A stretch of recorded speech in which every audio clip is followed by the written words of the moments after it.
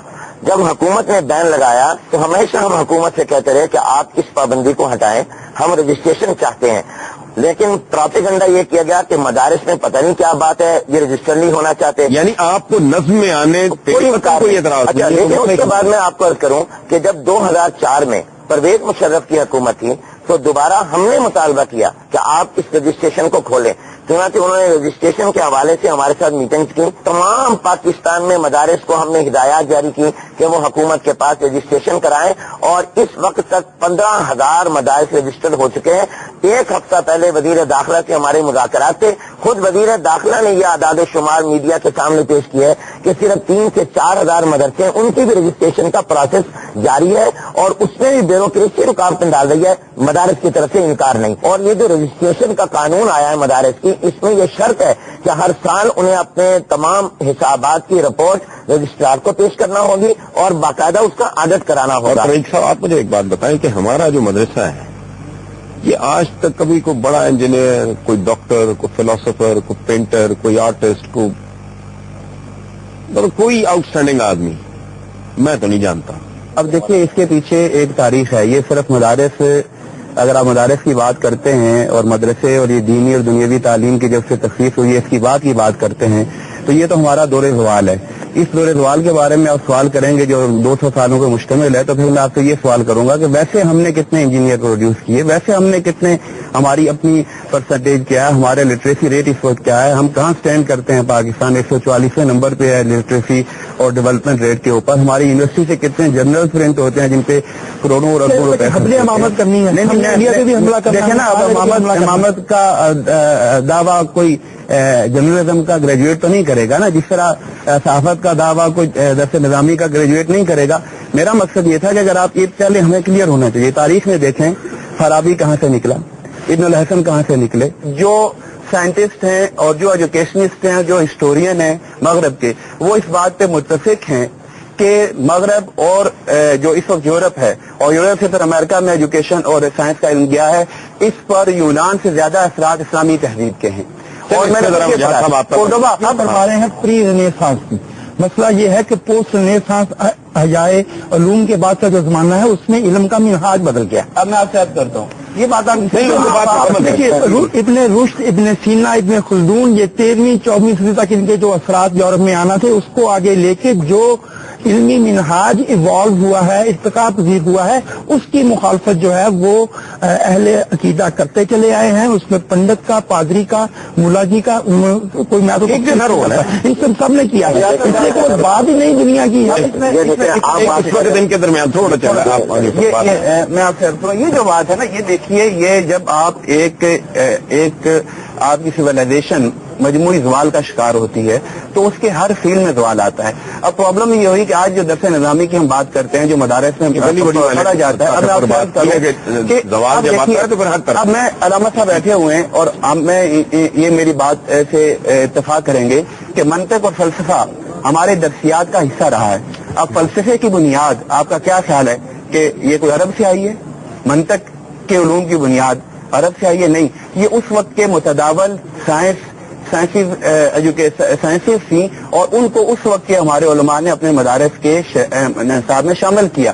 جب زوال آ گیا آپ نے دو الگ الگ مزے بھی لیے نا، جب تک آپ کے دماغ کی کھڑکیاں اور دروازے ہوا کیا، یہ ذمہ دار اس کا کون ہے؟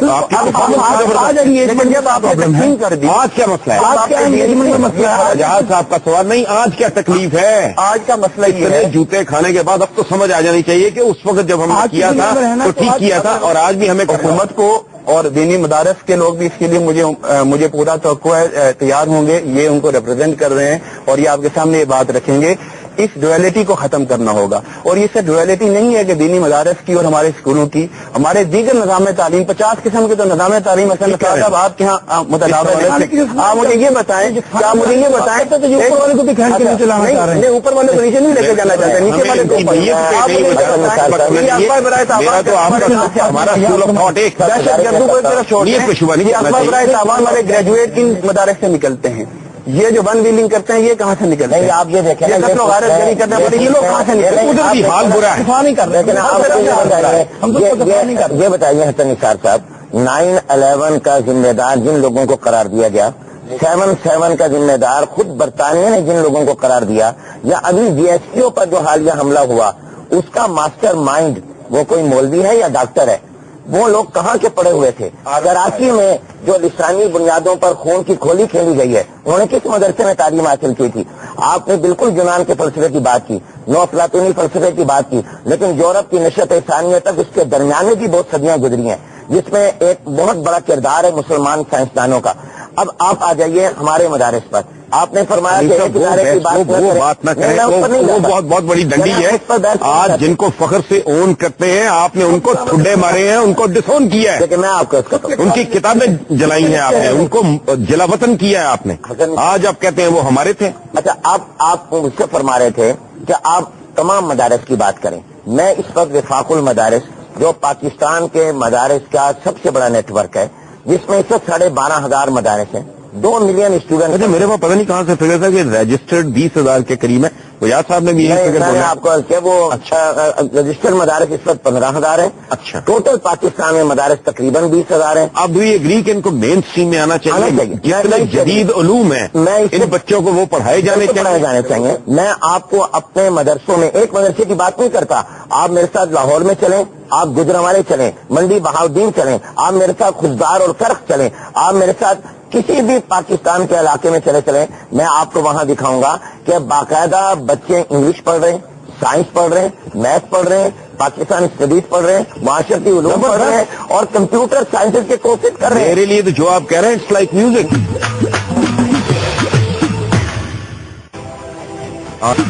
ہم آپ جن مدرسوں کی آپ بات کر رہے ہیں نا، ہم ان کا احترام کرتے ہیں. وہ ہمارا مستقبل وہاں جنم لے رہا ہے، تیار ہو رہا ہے، ایسی نہیں بات. مولانا روم سے لے کے میں نے وجاہت صاحب سے بھی پوچھا ہے، سر سید اور پھر علامہ اقبال تک، یہ اہل مدرسہ سے بڑے تنگ رہے ہیں. ان کا کیا بندوبست کیا جائے؟ اب یہ بتائیں. جن کی طرف علامہ اشارہ کر رہے ہیں کہ گلا تو کھوٹ دیا اہل مدرسہ میں طرح، ان کو کس طرح ویڈ آؤٹ کیا جائے؟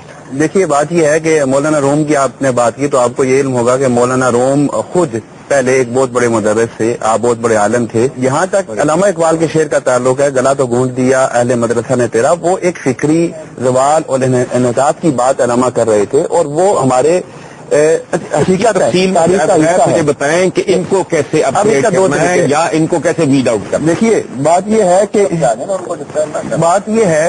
حسن صاحب کے جو جلندری صاحب نے فرمایا، انہی لائن پہ ہمیں کام کرنا ہوگا. مدارس میں جدید نصاب اور جدید علوم کو انٹروڈیوس کیے بغیر ہم ایک بیلنس پرسنالٹیز اور شہری پاکستان کے لیے نہیں پیدا کر سکتے. اسی طرح ہم اپنے جو دیگر ایجوکیشنل سسٹم ہے ان میں بھی اخلاقی تربیت اور آپ یہ سمجھیں کہ ایک اچھے شہری جنہیں صرف سائنس نہ پڑھائی جا رہی ہو، جنہیں صرف جرنلزم نہ پڑھایا جا رہا ہو، جن کو صرف لا نہ پڑھایا جا رہا ہو، بلکہ ہماری ایک فکر ہے، ہماری ایک تہذیب ہے، ہماری کچھ تعلیمات ہیں. ہم کیسا انسان دیکھنا چاہتے ہیں، اللہ کیسا انسان دیکھنا چاہتا ہے، حضور علیہ السلام رحمت للعالمین ہے، وہ کیسا مسلمان توقع کرتے ہیں. ہماری دیکھیں ایک بیک گراؤنڈ ہے. ہم کو کل پرسوں ترسوں یا 100 یا 200 سال پہلے جنم لینے والی تہذیب نہیں ہے، ہمارے پیچھے ایک تسلسل ہے. تو وہ چیزیں جب تک وہاں بھی نہیں آئیں گی، کی طرف آپ اشارہ کر رہے ہیں، وہ بھی صدیوں جی ملینیمز پرانی تہذیبیں ہیں. نہیں دیکھیں نا، میں بات کروں ایسی تہذیبیں ایسے ممالک ہیں جن کا 200-250 سال پہلے جن کا وجود آیا، کوئی 200-250 سال پہلے نہیں. تو اب اس کی ضرورت ہے اور اس کے لیے وہ بھی تیار ہیں، لیکن یہ کسی تصادم کے ذریعے نہیں ہوگا. یہ حکومت کے ذریعے ہوگا اور حکومت کو اپنا ذمہ داری پوری کرنی ہوگی، لیکن وہ ذمہ داری حکومت کیسے پوری کرے گی؟ ہمارا تعلیمی نظام بے مقصد ہے، کوئی ڈائریکشن نہیں ہے. ہمارے پاس مدرسے ہوں، یونیورسٹیز ہوں، کالجز ہوں، بہت اچھے اسکول بھی نا. آج کل قائد اعظم یونیورسٹی بند ہوئی ہے. میں اب قائد اعظم یہ کہتا ہوں کہ وہ محض لینگویج اسکولس ہیں. خاندہ سے ماں باپ ہیں، وہ یہ سمجھتے ہیں کہ بچہ اگر 8-12 سال کی عمر میں ہیلو ہائی کرنے لگے ہیں، 4 جملے انگریزی کے سیدھے بول رہا ہے، تو پتہ نہیں اسکول کون سی توپ چلا ہے. حالانکہ بیڑا غرق کر رہے ہیں وہ ایک اور موضوع. پاکستان کی top rated university Quaid Azam تجویز ان کی وراثت Quaid Azam university top rated university ہے، اور قائد اعظم یونیورسٹی کا کل ہاسٹل خالی ہوا ہے. سارے کا سارا اگر ہم یہ سمجھتے ہیں، اور جیسا کہا مولانا حنیف صاحب نے، اور بڑی اچھی بات ہے کہ اگر یہ علوم دیے جا رہے ہیں وہاں پہ، ٹیکنیکل تعلیم دی جائے. دوسرا تو کیوں نہ ایسا کیا جائے کہ نظام امتحان جو ہے اس کو یکساں کر دیا جائے، یہ مطالبہ نہ باقی رہے، تاکہ ہمیں یہ پتہ ہو کہ یہ جو 2.5 لاکھ یا 25 لاکھ یا 20 لاکھ طالب علم وہاں سے آ رہا ہے، وہ اس نے پاکستان کی منڈی میں تو نہیں رہنا، اس میں وہ انٹرنیشنل منڈی میں مقابلہ کرنا ہے. تو وہ کمپیٹیبل ہے یا نہیں ہے؟ کیوں نہ یعنی مدرسے قائم رہے، اس کا وہ نصاب قائم رہے، اس کا وہ نظام تعلیم قائم رہے، لیکن جو نظام امتحان ہے اگر اس کو اس کے لیے بجائے یہ مطالبے کرنے کے کہ فلاں ڈگری کو فلاں ڈگری کا ایکویلنٹ قرار دے دیا جائے، کیونکہ وہ عملی طور پہ تو اس کو لے گا نہیں. میں ایک بات عرض کروں آپ کی تجویز کے، وہ جو حنیف صاحب نے ایک چیز بڑی زبردست پوائنٹ آؤٹ کی ہے، انہوں نے بھی اس کی طرف اشارہ کیا ہے کہ مائنس مدرسہ کو آپ علیحدہ رکھ دیں، باقی بھی آپ کا سر پیر کیا ہے. تو بھی کر رہا ہوں اس سے، ہر گلی میں 10 قسم کے اسکول ہیں، مان لیا وہ گننے بھی نہیں آ رہے، لیکن وہ کوئی ان کی قسمیں، ان کے نصاب، ان کا نظام، ان کے اساتذہ کا معیار بجا فرما رہے ہیں، بجا فرما ہر طرف کوحرام مچا ہوا ہے. دیکھیے پورا معاشرہ جس طرح بے سمت ہے، اسی طرح ہمارا تعلیمی نظام بھی بے سمت ہے. آپ اس بات سے متفق ہیں کہ امتحانی نظام ایک ہونا چاہیے؟ یہ جو فرق یہ ہے اگلا قدم. دیکھیے میں آپ کو عرض کرتا ہوں کہ امتحان کوئی بڑا ایشو نہیں ہے، امتحان بڑی بات نہیں ہے. اچھا اس سے پہلے آلریڈی ہے، سارے مدارس کے لڑکے میٹرک پڑھتے ہیں، ایف اے کرتے ہیں، جب تک بی اے کی ان کے پاس ڈگری نہیں ہوگی، ان کی جو شہادت العالمیہ ہے اس کو نارملی اس کو وہ ویٹیج نہیں ملتا. ہمیں تو حنیف صاحب جو سزا مل رہی ہے نا اس قرۂ ارض پہ پورے عالم اسلام کو، وہ مل رہی ہے نالائکی کی. آپ نے بڑی خوبصورت بات سے آغاز کیا تھا کہ اقرار تو ہمارا پہلا حکم ہے، پہلا پیغام ہے، اور پڑھنے لکھنے میں ہی مارے گئے، وہی رستے میں رہ گئے، اور آج تک نہ کوئی سمت ہے، نہ کوئی منزل ہے، نہ کوئی پرسان حال ہے، نہ کسی حکومت کو آئے ہوں. ان کو شرم نہیں آتی، ان کو نظر آ رہا ہے کہ ان کی نسلیں برباد ہو رہی ہیں، ان کے قدموں تلے روندی جا رہی ہیں، اور رونق جو طبقہ ہے نہیں یہی تو مسئلہ ہے. جب تک عوام میں حکمرانوں میں وہ لوگ نہیں آئیں گے جو عوام کے حقیقی نمائندے ہوں گے، تو ان عوام کے بارے میں کون سوچے گا؟ میرے نزدیک امتحانات سے پہلے نصاب تعلیم یکساں ہونا چاہیے، نظام تعلیم یکساں ہونا چاہیے، ہمارے ہاں طبقاتی سسٹم ختم ہونا چاہیے.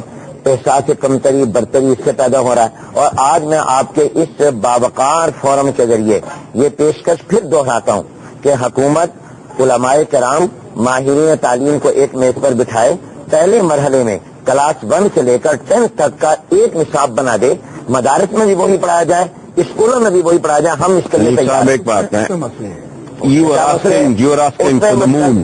یہ اس ملک کے حکمران موجودہ اس سے پہلے یہ جو ایک خاص طبقہ، خاص کلاس ہے، وہ نہیں کریں گے، یہ ان کے ایجنڈے پہ نہیں ہے، یہ ان کی ترجیحات میں شامل نہیں ہے.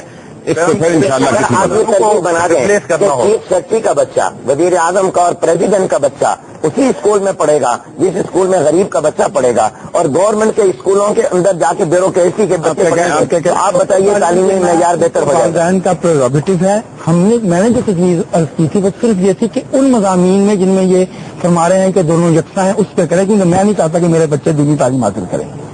سچی بات ہے، میں اس پہ کوئی I don't want to mince my words. ٹھیک ہے نا، میں چاہتا ہوں کہ میری بچی کا اور ان کی بچی کا فزکس کا امتحان ایک ہو جائے.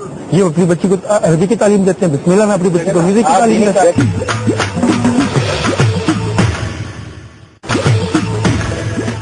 آپ کو کوئی دلچسپی ہے میوزک وغیرہ کے ساتھ بھی؟ سننے کی حد تک.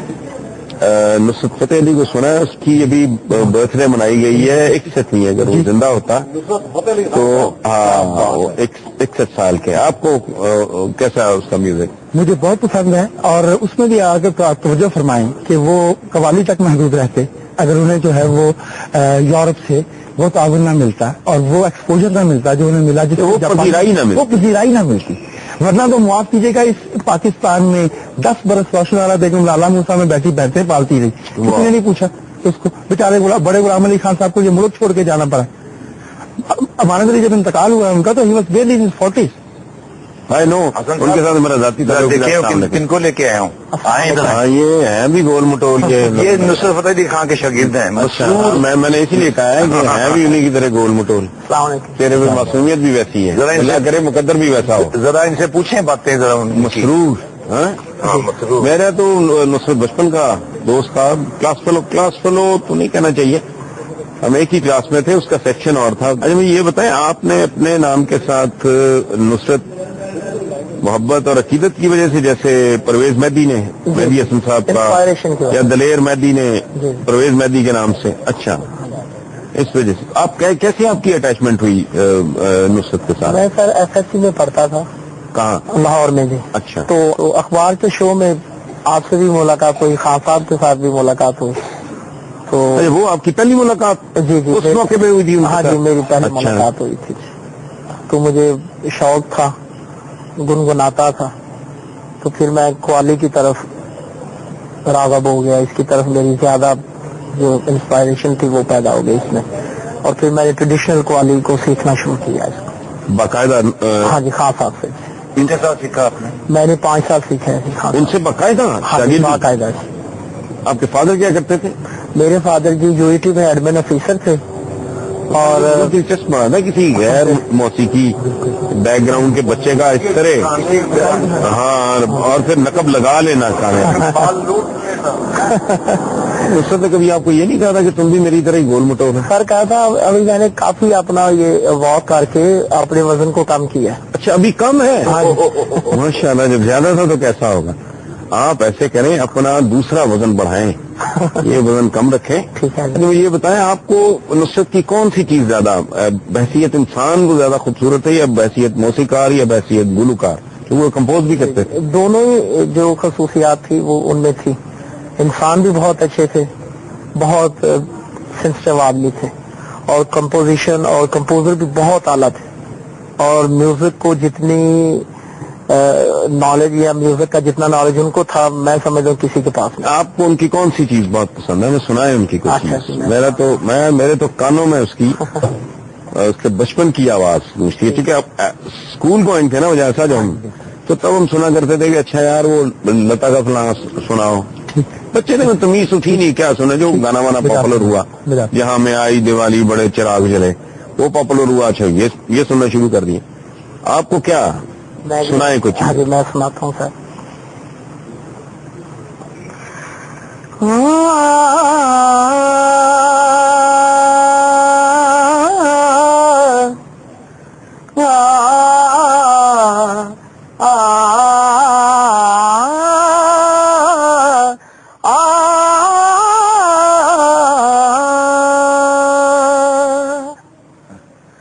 سایہ بھی ساتھ جب چھوڑ جائے ایسی ہے تنہائی، سایہ بھی ساتھ جب چھوڑ جائے ایسی ہے تنہائی، اور رونا چاہوں تو آنسو نہ آئے ایسی ہے تنہائی، سایہ بھی ساتھ جب چھوڑ جائے ایسی ہے تنہائی. اچھا آپ نے ایک بات پہ غور کیا کہ آپ کے استاد کا ایک پرابلم تھا بہت بڑا، اور وہ بچپن سے تھا. اعجاز صاحب کبھی غور کریں، نصرت فتح علی کبھی گھر نہیں کہہ سکا، گھر ہاں بھی نہیں کہہ سکا، سایہ بھی. ہاں بالکل. پروننسیشن میں اس کے ایک دو جگہ پہ شدید پرابلم تھے، کوئی اس کا.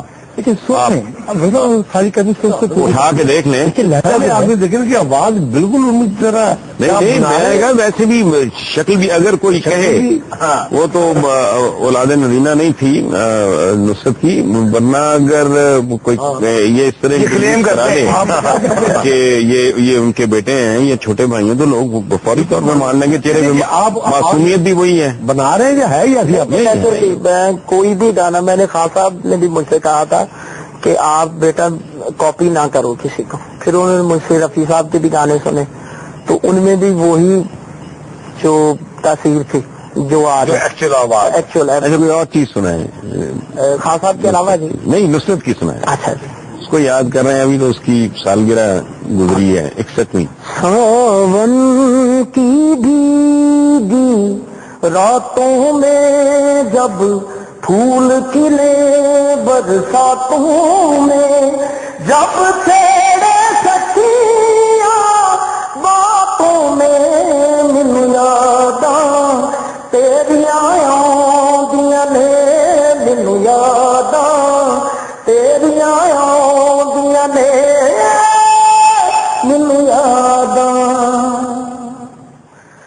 کچے گڑے پر بہ نہیں سکتی، بیٹھ کنارے رہ نہیں سکتی، اپنا دکھڑا کہہ نہیں سکتی اور جدائی سہ نہیں سکتی.